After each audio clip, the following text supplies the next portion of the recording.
ఆయన రక్తం ప్రభు సన్నిధికి చేరింది. నెంబర్ 2, ఇది యాక్సిడెంట్ కాదు, ఇది హత్య. మా ఇన్వెస్టిగేషన్ లో ప్రిలిమినరీ గా తేలింది. నెంబర్ 3.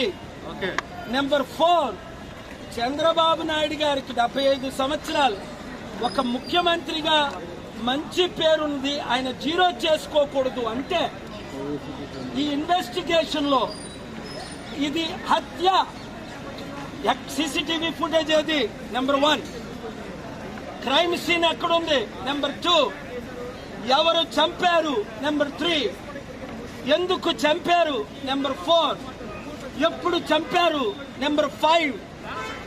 పోస్ట్ మార్టంలో వీళ్ళు లెక్కలు పెట్టినా గుర్తుంచుకోండి, వివేకానంద రెడ్డికి న్యాయం జరగల.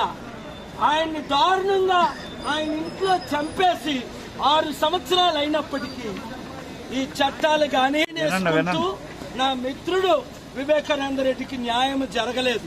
అందుకనే ఆనరబుల్ సుప్రీం కోర్టులో నిన్న నేను ఢిల్లీలో ఈ బెట్టింగ్ యాప్ల వల్ల లక్షల మంది చనిపోతున్నారని సుప్రీంకోర్టులో ఫైల్ చేశారు. ఈ రోజు ఉదయం 11 నుంచి 12 వరకు కోర్టులో, ఏపీ హైకోర్టులో వాదించి వినిపించారు.